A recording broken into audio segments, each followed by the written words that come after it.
akan disampaikan sendiri oleh Pak Alan, dan untuk isinya saya sebagai Sumarni, dan untuk pengamatnya Ibu Saraswati.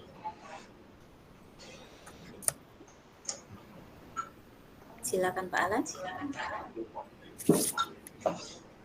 Oke, selamat siang.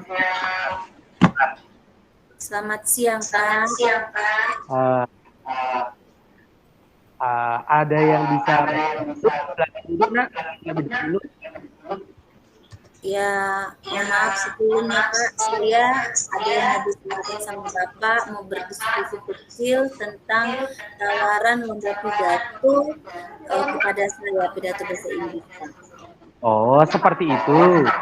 Jadi, bagaimana? Apakah kita memikirkan dengan matang nanti akan ikuti lomba tersebut?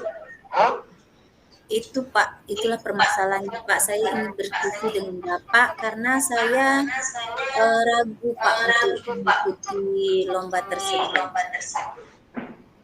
Oh, jadi kamu kemarin berdiskusi tentang apa yang menjadi keraguan kamu kepada Bapak. Iya Pak, benar sekali. Baik. Sekarang, apakah kamu berkenan untuk menceritakan kepada Bapak dan tentang apa yang membuat kamu ragu untuk mengikuti lomba pidato bahasa Inggris tersebut? Benar Pak, karena saya takut Pak untuk ikut lomba. Coba, sekarang Bapak mau tanya apa yang kamu takutkan dari lomba pidato tersebut? Saya takut nanti penampilan saya tidak baik Pak. Oh, jadi kamu takut. Menurutmu, hal apa yang membuat kita tampil baik dalam lomba pidato bahasa Inggris? Ya, menurut saya kalau mau tampil baik itu kita harus memiliki kemampuan berbahasa Inggris yang baik, mempersiapkan naskah pidatonya pun harus baik, dan kita harus punya cukup waktu luang Pak untuk berlatih. Oke, berarti dari ketiga hal yang Marni sampaikan barusan, Bapak mau tanya, apakah hal yang baik yang sudah Marni miliki agar bisa menampilkan yang terbaik pada saat lomba? Kalau persiapan saya Pak, saya merasa saya memang mampu Pak untuk lomba karena saya bisa berbahasa Inggris, tapi saya tidak yakin saya bisa membuat pidato dengan baik. Oke, benar. Yang kamu sampaikan barusan bahwa kemampuan bahasa Inggrismu itu sangat baik. Oke, berarti masalahnya sekarang adalah hanya dengan naskah pidato saja ya. Iya, Bagaimana dengan waktu latihannya? Kemudian jadwal lomba ini kan akan dilakukan 1 bulan lagi ke depan. Bagaimana? Apakah waktunya cukup buat Marni untuk berlatih selama 1 bulan ke depan? kalau waktu 1 bulan, insya Allah bisa Pak.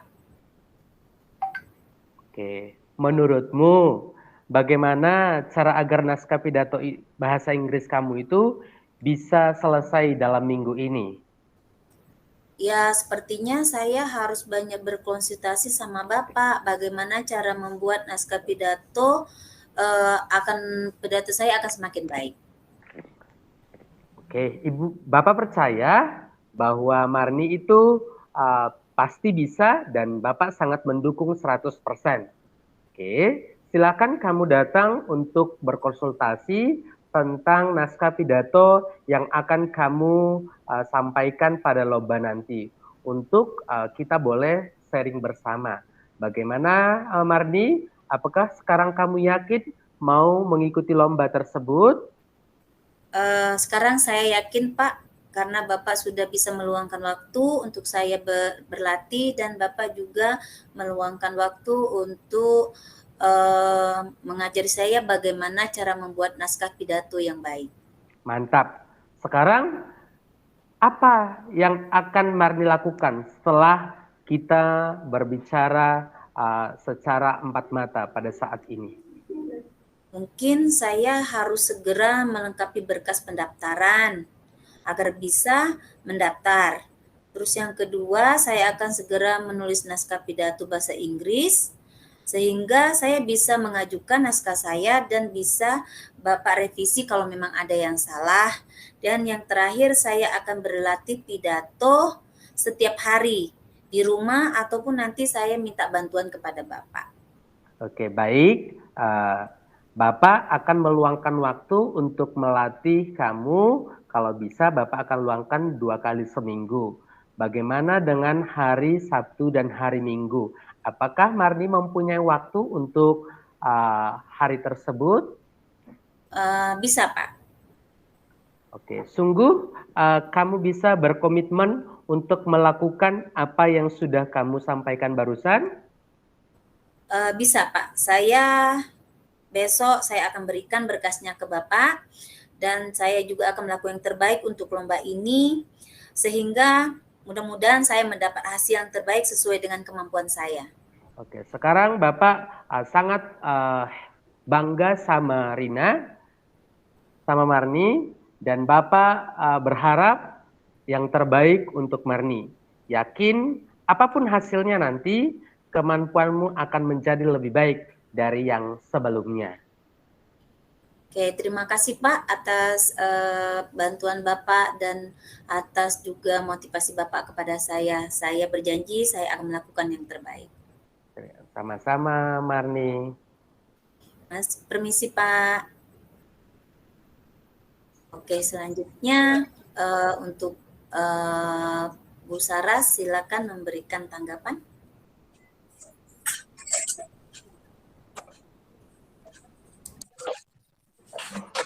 Ya, terima kasih Bu Marni atas kesempatannya.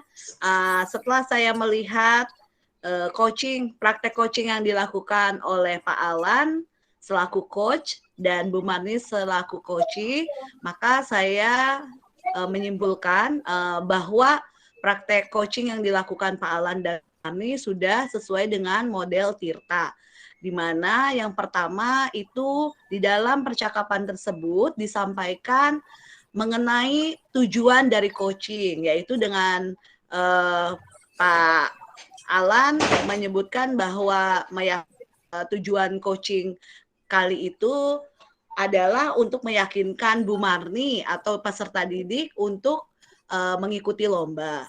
Kemudian juga dalam percakapan praktek tersebut terlihat jelas bahwa Pak Alan selaku coach membantu coachee mengidentifikasi tentang permasalahan yang dihadapi oleh coachee dan memberikan umpan balik sehingga coachee mampu menemukan potensi dirinya untuk menghadapi permasalahannya tersebut dengan cara menanyakan apa yang ia takutkan, kemudian juga akhirnya si coachee ini bisa mengidentifikasi bagaimana dia mengatasi ketakutannya. Kemudian setelah itu terlihat juga di dalam percakapan praktek Pak Alan dan Bu Marni ada rencana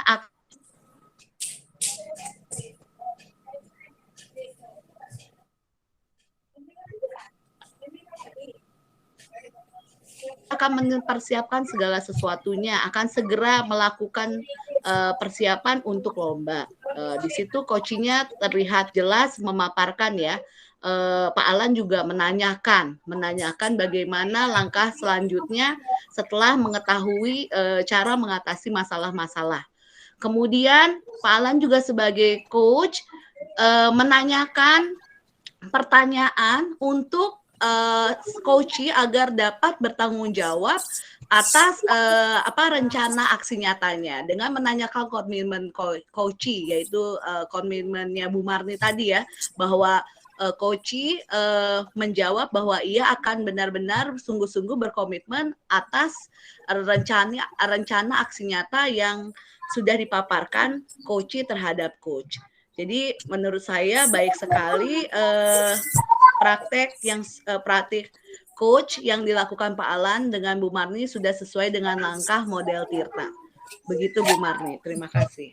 Oke, terima kasih atas pengamatannya. Halo Bu Marni. Untuk selanjutnya, untuk kasus ketiga ini akan disampaikan kembali oleh Bapak Alan sendiri sebagai coach, saya sendiri sebagai coach, dan Ibu Saraswati sebagai pengamat. Silakan Pak.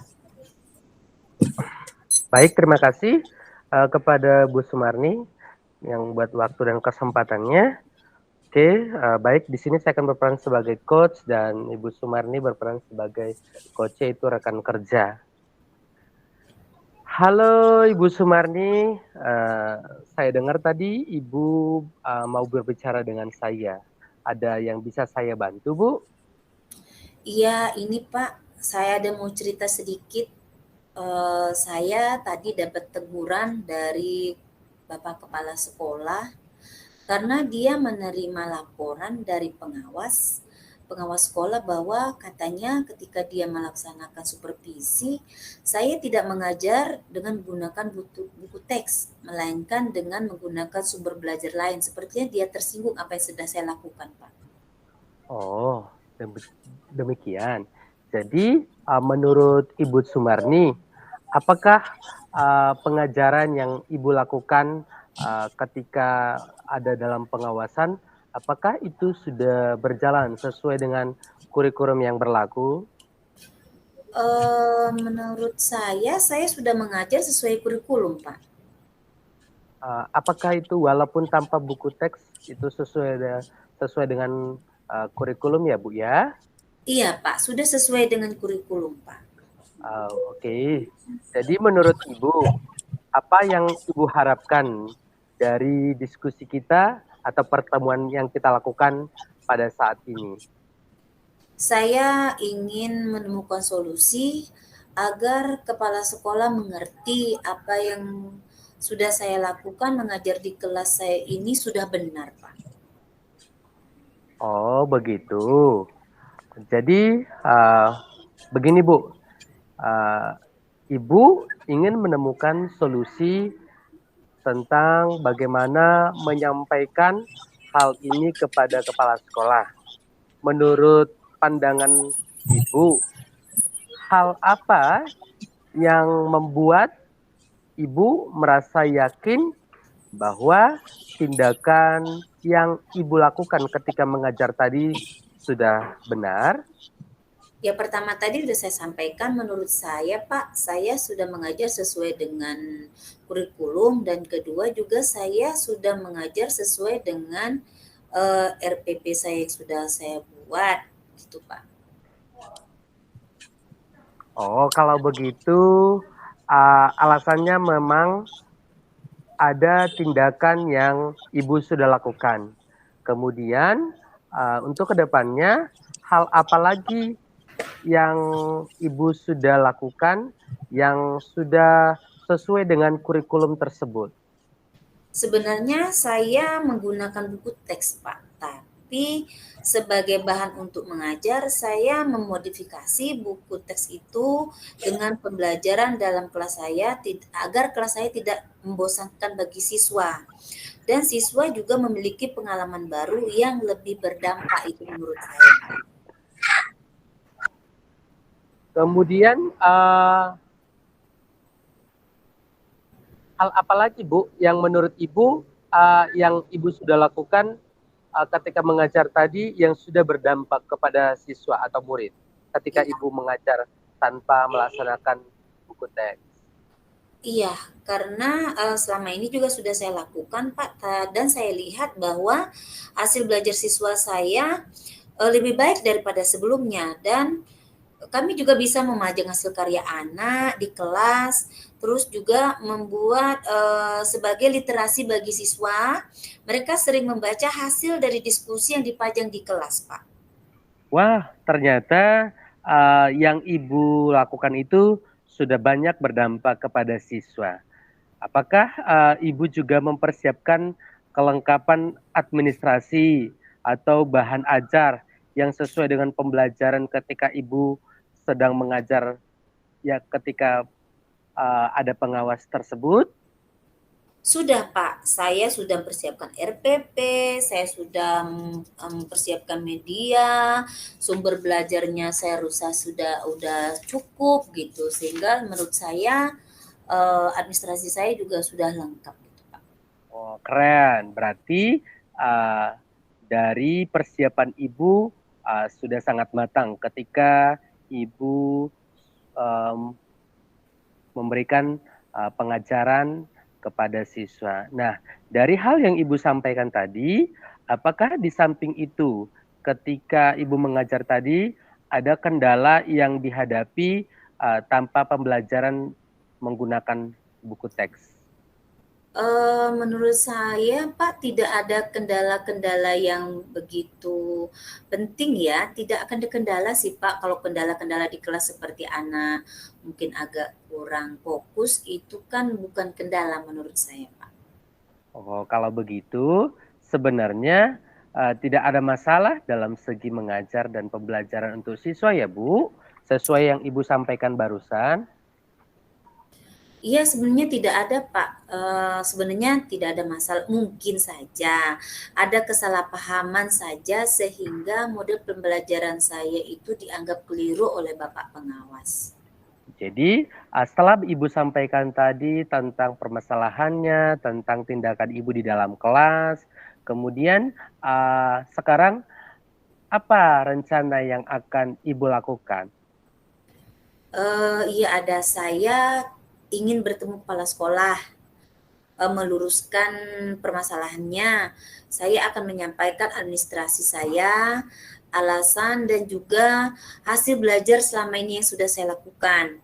Juga saya tidak lupa mempersiapkan dokumen yang menunjukkan hasil pembelajaran siswa, baik itu kemampuan sosial anak, kemampuan emosional, sehingga kepala sekolah mudah-mudahan bisa memahami pembelajaran yang sudah saya lakukan di kelas.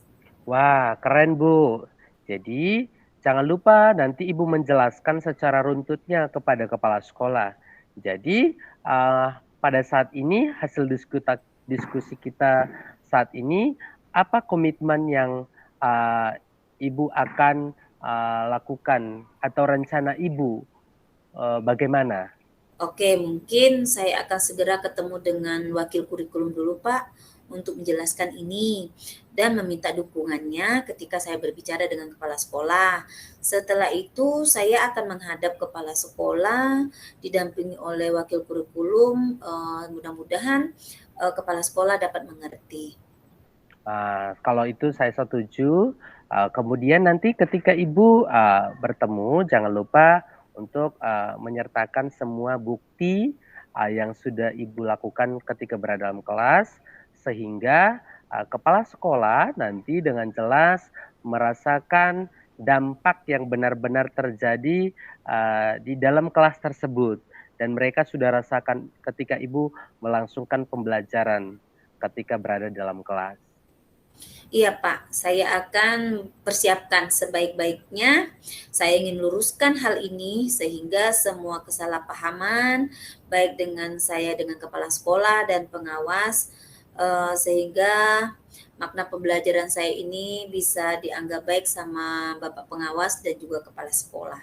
Oke, saya doakan semoga nanti permasalahan yang sedang Ibu ceritakan pada saat ini bisa mendapatkan jalan terbaik ya Bu ya. Oke, terima kasih banyak Bapak sudah membantu saya mencari solusi-solusi yang bisa dapat saya lakukan. Terima kasih. Oke, demikianlah kucingnya antara saya sama Pak Alan. Selanjutnya kepada Ibu Saraswati bisa memberikan tanggapannya. Silakan Bu.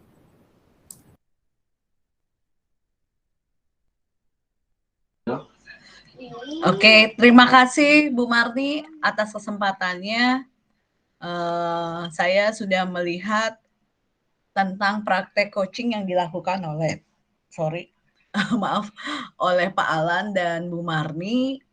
Dari yang saya lihat, praktek coaching yang tadi dilakukan oleh Pak Alan terhadap Bu Marni sebagai coachingnya sudah melakukan model coaching praktek model Tirta ya, di mana di sana disampaikan tujuan coaching. Ya, dalam pembukaan sudah dijelaskan bahwa Bu Marni ingin mendapatkan solusi atas permasalahannya, yaitu atas kesalahpahaman pengawas terhadap Bu Marni yang dilaporkan yang sampai ke telinga kepala sekolah ya, sehingga kepala sekolah pun ikut salah paham ya. Kemudian juga setelah itu Pak Alan sebagai coach berusaha mengidentifikasi masalah-masalah yang dihadapi Bu Marni dengan menggali informasi-informasi dari Bu Marni yang akhirnya Bu Marni dapat menemukan identifikasi masalahnya. Ya, Pak Alan tadi mengajukan beberapa pertanyaan terbuka.